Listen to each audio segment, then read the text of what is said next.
Hoy vengo a hablar de una serie de cuadros que de cuando en cuando me llevan a la obsesión. Velázquez sigue siendo uno de los pintores más admirados de la historia, y su serie de cuadros de bufones me fascinan. En ellos podemos ver un costado de la historia que no estamos tan acostumbrados a visualizar, y como todos los cuadros, detrás tienen su propia historia. Sería injusto comenzar este vídeo hablando simplemente de Velázquez, como si a él se le hubiese ocurrido retratar a estos hombres y mujeres que se encargaban de complacer el ocio de los reyes, reinas y su corte. De hecho, Diego de Velázquez simplemente continuó con una tradición que ya existía, pero con su mano para la pintura es normal que sean las más conocidas. La figura del bufón, o gentes de placer como se le conocía en esta época, vienen de mucho más atrás en el tiempo. Por ejemplo, se conoce que en la antigua Grecia existía el dios Momo, que si bien se le conoce como el dios de los poetas y los escritores en general, utilizaba la sátira y la burla para expresarse, y de hecho se caracteriza por ser representado con apariencia de arlequín, con un palo entre manos que está rematado con una cabeza en miniatura. Esta imagen sería legada por los bufones de la Edad Media.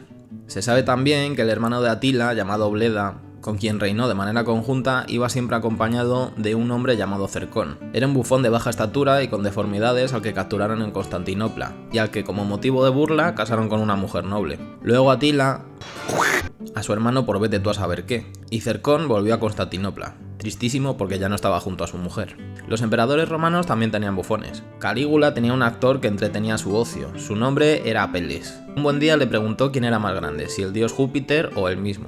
A Apeles le dio por dudar, y esa duda no le sentó nada bien al emperador.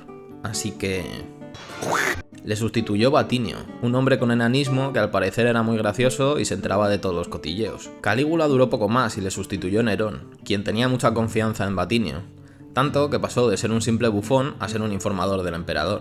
Pero bueno, tampoco quiero hacer un resumen tan extenso del tema. Hay registros más cercanos a la época de Velázquez, y estos son el cuadro de Antonio Moro del bufón Perejón, que servía al duque de Benavente y al duque de Alba. A Perejón se le describe en el inventario del Alcázar de Madrid como a un loco manco. Su nombre era Pero Hernández de la Cruz.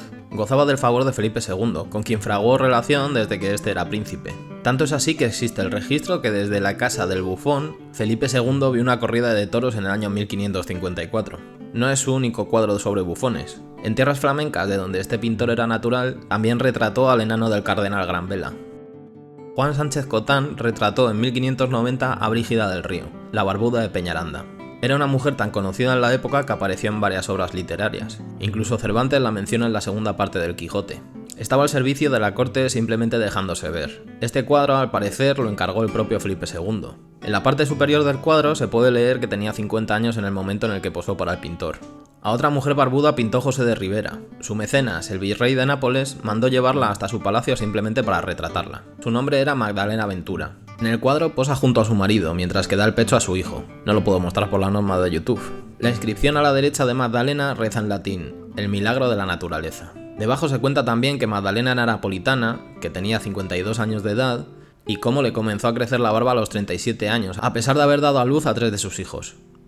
Aunque en este caso no se trate de un bufón como tal, otro de los famosos cuadros que tienen detrás una historia fascinante es la de Antonieta Gonsalvus, retratada por Lavinia Fontana, una importante mujer que llegó a ser la pintora oficial de la corte del Papa Clemente VIII. Esta niña que se puede ver en el cuadro tiene una enfermedad heredada de su padre, Petrus Gonsalvus, o Pedro González, que era originario de Canarias.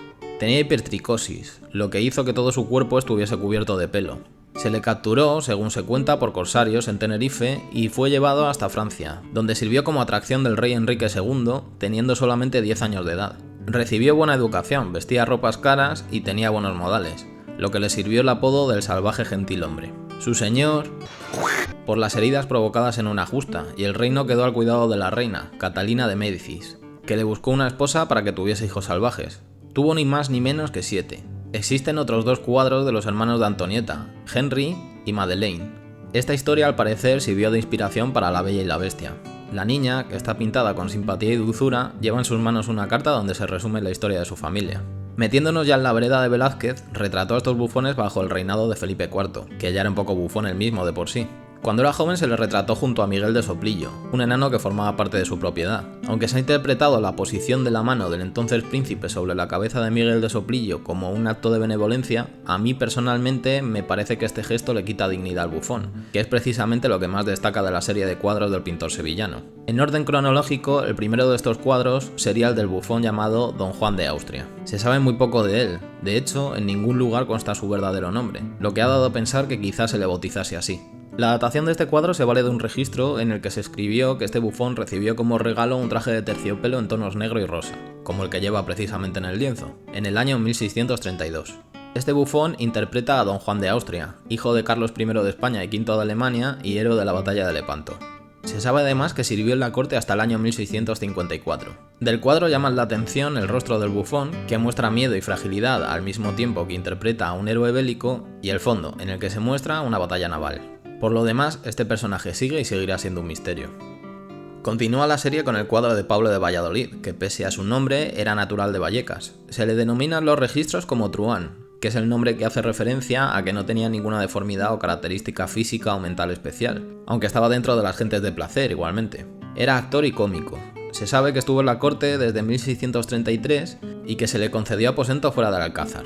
No se sabe demasiado de este personaje, aunque de su profesión se sabe que estos cómicos podían decir barbaridades sobre quien fuese de la corte mientras estuviesen bien envueltas en una broma. La postura de Pablo de Valladolid es la de un actor a punto de declamar, y sirvió de inspiración a Manet en su cuadro El Pífano. A este cuadro le siguió el del bufón Calabacillas, uno de los que siempre me ha resultado más fascinantes.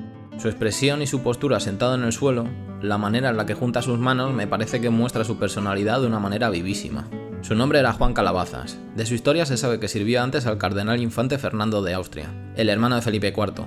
Cuando el cardenal infante se fue a Flandes, pasó a su poder. Como bufón, fue beneficiado con muchos privilegios. Cobraba una buena cantidad de dinero, además de percibir otro sueldo en carne y pescado y recibir regalos de vez en cuando. Algunos peritajes posteriores aludían al observar la pintura que podía padecer parálisis cerebral, por lo tanto su inteligencia podía ser común. No se sabe la realidad de este asunto, ya que el apellido Calabazas parece ser que se le dio precisamente por una supuesta merma mental. Se le llamó erróneamente a este retrato en un inventario del siglo XVIII el bobo Coria, que se le ocurrió algún gracioso y se convirtió en un insulto ya en desuso. Falleció en el año 1639, aunque no existe registro de la causa. Haciendo el guión para este vídeo me he dado cuenta de que existe otro cuadro dedicado a este personaje, anterior con total seguridad a este por la juventud que muestra. Se descubrió posteriormente a todos los demás de la serie, ya que estaba en el Palacio del Buen Retiro y salió de allí en plena Guerra de la Independencia, terminando en manos de un duque francés. Desde 1965 se exhibe en el Museo de Cleveland. El bufón Barbarroja fue el siguiente retrato de la serie. Este hombre, llamado Cristóbal de Castañeda y Pernía, entró en la corte en 1633 al igual que Pablo de Valladolid, y también está registrado como truán. Anteriormente sirvió al conde duque de Olivares, y también fue emisario del ya nombrado cardenal infante Fernando de Austria. Recibe el sobrenombre de Barbarroja por el pirata turco caído en la batalla de Lepanto. Se cree que actuaba con el bufón don Juan de Austria, con quien debía teatralizar este combate. Era un hombre tan gracioso que un emisario toscano dejó constancia de ello llamándole el más ingenioso de los bufones por sus respuestas rápidas y sus maliciosos juegos de palabras. En 1634, el rey pasmado le preguntó si había olivas en Balsaín, un pueblo de Segovia. El bufón le contestó: ni olivas ni olivares. Eso, al válido del rey, el conde duque de Olivares, le pareció un insulto y acabó desterrado en Sevilla, aunque siguió sirviendo a la corona y cobrando un sueldo hasta 1649. Los registros remarcan que el cuadro estaba inacabado, y al parecer el manto que lleva sobre su hombro pudo ser añadido por otro pintor posterior. El siguiente cuadro de la serie es el mal llamado Niño de Vallecas. Se le puso este nombre un siglo después de su muerte, vete a saber por qué. Se sabe que entró en la corte en 1634 para servir al príncipe Baltasar Carlos. Poco más se sabe de él. Era natural de Vizcaya y se llamaba Francisco Lezcano. Aparte de enanismo, aparentemente tenía una discapacidad intelectual, ya que en algún registro de esa época se le diagnostica con cretinismo. Según algunos expertos, este podría ser el mismo personaje que también fue retratado junto al príncipe cuando este tenía 2 años de edad. Se mantuvo en la corte hasta el año 1646, que fue precisamente el año en el que el príncipe a la edad de 17 años, a causa de la viruela, aunque también se dejó entrever que pudo ser producto de alguna enfermedad venérea. Cuando dejó el palacio volvió a su tierra y falleció en 1649. Este es uno de los cuadros más admirados de la serie. Los detalles que más resaltan del lienzo son sus manos, en las que según algunos sostiene una baraja, según otros un mendrugo de pan, y según algún otro experto podría ser un pincel plano que Velázquez le prestó para que se entretuviera mientras posaba. También su cara. Su expresión siempre se ha leído con ambigüedad. A mí personalmente siempre me pareció que miraba con cierta chulería, y desde luego su rostro mirando desde arriba hacia abajo le otorga cierta dignidad que probablemente no gozó en vida. Los últimos 2 cuadros dedicados a esta serie van de la mano. Este retrato durante mucho tiempo se consideró que era el de Diego de Acedo, también llamado el Primo. Este último apodo al parecer por ser primo precisamente del pintor sevillano. Era un hombre que padecía enanismo, pero que pese a su condición no era bufón, o al menos no lo era exclusivamente. También era funcionario y estaba a cargo de la estampilla con la firma del monarca, una reproducción mecánica de la rúbrica del rey con la que se validaban los documentos oficiales. Este personaje tenía una cicatriz en la cara, ya que se encontraba presente en el momento en el que alguien atentó con un arcabuz contra el condeduque de Olivares, aunque se sugiere que también pudo ser un atentado contra Diego de Acedo, ya que tenía fama de mujeriego. De hecho, un tiempo después, se vio envuelto en un crimen. En 1643, en el Alcázar de Madrid, el aposentador del palacio llamado Marco de Encinillas a su mujer por acostarse con otro hombre, precisamente con Diego de Acedo. Me gusta pensar que este personaje fue en quien se inspiró el vago de Juego de Tronos para crear a Tyrion Lannister. Se supone que se le hizo este retrato a Diego de Acedo en Fraga, coincidiendo temporalmente con el retrato de Felipe IV antes de su entrada triunfal a Lleida, donde fue a supervisar la campaña militar que se llevaba a cabo desde hacía 4 años contra una rebelión en Cataluña. Me gusta Cataluña, me gustan sus gentes, hacen cosas. Se llegó a la conclusión de que este retrato pertenecía a Diego de Acedo precisamente porque existen registros de la entrega de un traje negro de terciopelo durante esta época, y la pose del hombre con los libros llevaba a pensar que era una puesta en escena por su funcionariado. Pues bien, resulta que no. Existe una técnica diseñada por la Universidad de Cornell que con un análisis de rayos X logran examinar los hilos del lienzo, dónde se juntan más y dónde hay más espacio. Esto genera una huella digital que sirve para saber si 2 cuadros han salido del mismo trozo de tela, y así poder ser más precisos a la hora de poner fecha a dichos cuadros. Según esta técnica se sabe que este cuadro y el de Felipe IV en Fraga no forman parte del mismo telar, y sin embargo el cuadro que siempre se supuso que era el retrato de Sebastián de Morra fue pintado en ese mismo viaje a Fraga. Por lo tanto, el cuadro de Diego de Acedo, el primo, se quedó con la inscripción de bufón con libros, de quien no se sabe la identidad. ¿Eso quiere decir que quien se pensaba que era Sebastián de Morra es en realidad Diego de Acedo? Pues tampoco. Aunque sí se sabe que sí que era llamado el primo, pero no que sea Diego de Acedo. Todas estas suposiciones, hechas con el otro lienzo, se hicieron en base al registro del traje. Y es que para completar las historias de esta época, cualquier hilo es bueno para tirar de él y salir de dudas.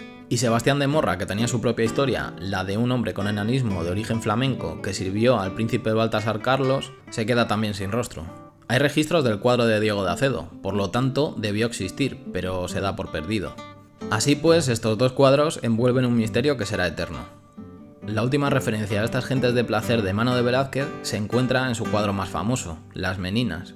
En él se retrata de la misma manera y en el mismo plano que a las niñas que pertenecían a la nobleza a una chica con enanismo. Su nombre era Mari Bárbola.